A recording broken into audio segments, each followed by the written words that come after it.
demain. Il fait si bon vieillir. Avec nous, je voudrais accueillir une élève du lycée Champagnat de Saint-Symphorien-sur-Coise dans le Rhône. On accueille Alma Adilon Lonardoni.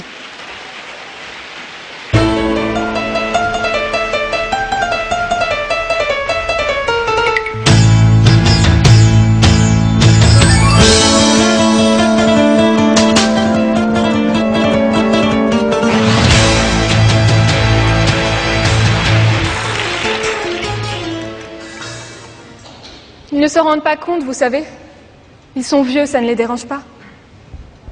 J'étais venue pour visiter cet institut, cherchant un endroit pour accueillir humainement une vieille femme souffrant de la maladie d'Alzheimer.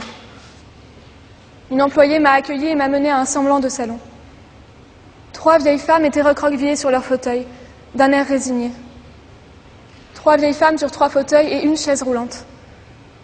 Une chaise roulante vide, à un détail près. 2 prothèses de jambes gisaient à ses pieds, revêtues de bas de laine. Remarquant mon trouble, l'aide-soignante a devancé ma question. « Ne vous inquiétez pas, m'a-t-elle dit. Ce n'est que le fauteuil d'une résidente qui est morte il y a 2 jours. » Mon silence sans doute en disait trop.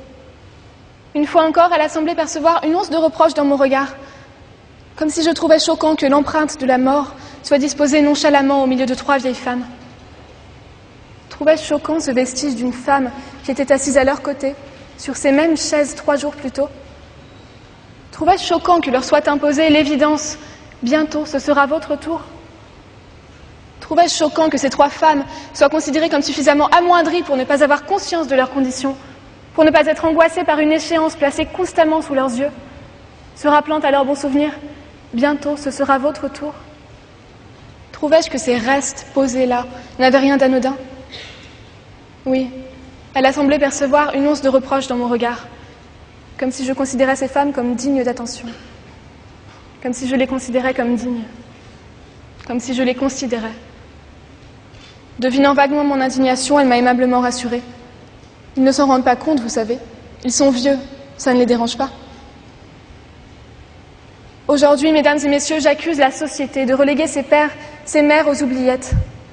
Je pense, oui, qu'il est choquant et même injustifiable que des individus dits personnes âgées soient entassés à 3 dans des chambres froides et étroites. Je pense qu'il est bien triste que certaines maisons de retraite, établissements d'hébergement pour personnes âgées et dépendantes, soient devenus des asiles clos et malsains. Je pense qu'il est indigne de notre société d'avoir à ce point honte de ces vieux devenus inutiles qu'elle les cloître autoritairement. Je pense qu'il est inacceptable que ces personnes soient considérées comme des enfants, voire comme des objets. Car c'est nous qui sommes les enfants, mesdames et messieurs, nous qui leur devons tout. Nous avons été protégés par nos parents durant toute notre enfance. Maintenant que nous n'en avons plus besoin, que les rôles pourraient être échangés, pourquoi prendre la peine de leur rendre l'appareil ? Comment peut-on penser qu'une personne qui vieillit n'a plus rien à nous apporter ? Un regard autre, qui a connu d'autres valeurs et qui a su acquérir une sagesse particulière, ne nous est-il plus nécessaire ? N'a-t-on pas besoin de se remettre en question auprès d'une simplicité revendiquée par ces personnes ? Car finalement, il me semble parfois que, contrairement aux clichés que véhicule notre société, ce ne sont pas eux les assistés, mais bel et bien nous. Bien évidemment, il n'y a pas un type de personne âgée, mais de nous à eux, il n'y a qu'une figure, l'être humain. Il serait bon de ne pas l'oublier. Nous sommes plongés dans une loi du plus fort, dans une course au profit et à la rentabilité, l'efficacité, la rapidité, qui évince et dévalorise la vieillesse de notre société. Dès lors que les portes de la redoutable maison de retraite sont franchies, notre statut change. On n'est plus un être humain, mais un résident. Je ne cherche pas à généraliser. Les conditions de vie en maison de retraite que je dénonce ne s'appliquent heureusement pas à tous les établissements. Mais ceux dans lesquels on pourrait s'attendre à un minimum de respect, lorsqu'ils ne sont pas hors de prix, affichent bien souvent complet. De même, et heureusement, tous les aides-soignants ne sont pas des irresponsables insensibles, mais si certains le sont bel et bien, beaucoup d'autres n'en ont peut-être pas le choix. Parce que l'intégralité de ce système médical public est gérée en amont. C'est l'État le plus responsable. L'État qui, de sa jouvence immaculée, ne perçoit rien d'autre que des chiffres un peu flous. Une aide-soignante pour 80 pensionnaires, qu'est-ce que c'est ? Ce sont des économies en plus. Et si ça doit être au détriment de vies humaines, qu'à cela ne tienne ? Quelle importance que des êtres humains pourrissent dans des geôles impersonnelles, dans une souffrance qui pourtant serait évitable ? Quelle importance que de vieilles femmes incontinentes soient parquées dans leur lit par manque de temps ? Quelle importance que le personnel n'ait pas le temps de veiller à ce que ces personnes prennent les repas qui ont été balancés à la hâte dans leur chambre, si bien que les hospitalisations pour déshydratation sévère fassent désormais partie de la routine. Quelle importance aussi qu'au nom de leur prétendue sénilité, ces individus soient gavés de médicaments lourds, nocifs et surtout injustifiés. Ces réalités durement envisageables sembleraient tout droit sorties d'un film. Un film tel que Vol au-dessus d'un nid de coucou, qui dépeint la douleur extrême des asiles de fous, à une époque où c'est les maladies mentales qui étaient considérées comme honteuses et dangereusement incurables. Et pourtant, aussi incroyable que cela puisse paraître, celles dont je vous parle sont perpétrées aujourd'hui plus que jamais sur des individus inoffensifs et vulnérables et dans des lieux clos à l'atmosphère insupportable. Comment ne pas se dégrader lorsque l'on n'est plus traité comme un être humain? Et surtout, comment garder un semblant de dignité dans une telle situation? Il est inadmissible que des établissements pour personnes âgées soient devenus des entreprises à but lucratif. Là où le seul maître mot devrait être bien-être ou entraide, c'est l'argent qui régit la vie de personnes considérées comme en fin de vie. Et c'est ce seul titre qui fait s'imaginer à certains que leurs dérives et abus sont justifiés. Le président, M. Sarkozy, nous avait promis, au début de son mandat, un nouveau dispositif de financement de la prise en charge de la perte d'autonomie. Nous l'attendons toujours. Nous l'attendons, et avec nous des millions de personnes âgées, délaissées et abandonnées à leur souffrance. Ces dérives ne sont pas seulement immorales, elles vont aussi à l'encontre de la Déclaration universelle des droits de l'homme. Le premier article, en effet, stipule clairement que tous les êtres humains naissent libres et égaux en dignité et en droit, qu'ils sont doués de raison et de conscience et doivent agir les uns envers les autres dans un esprit de fraternité.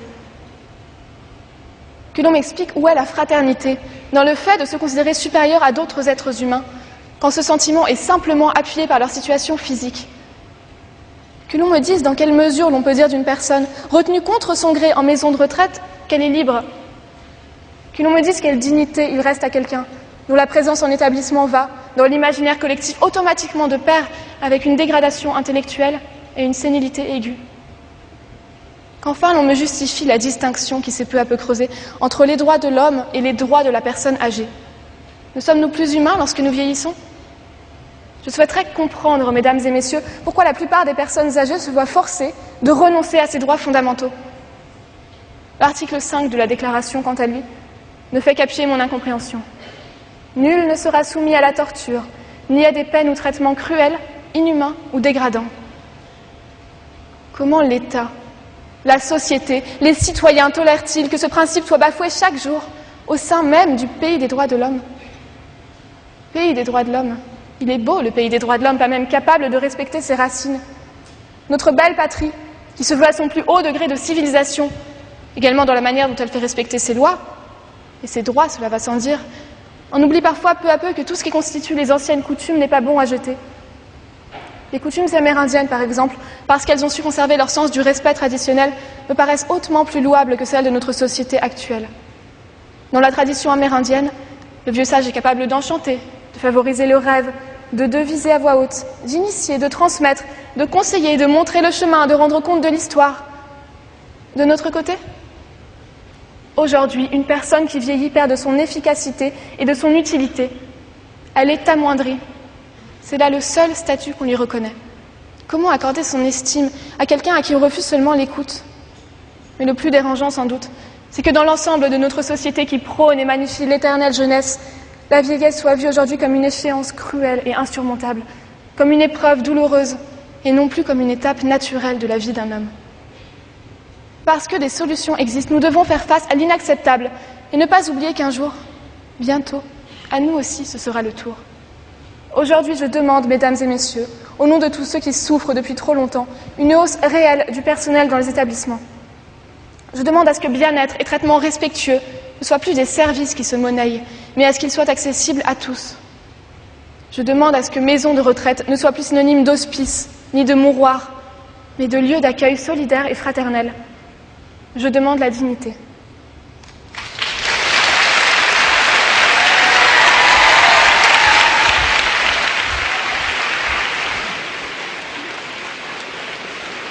C'était Alma.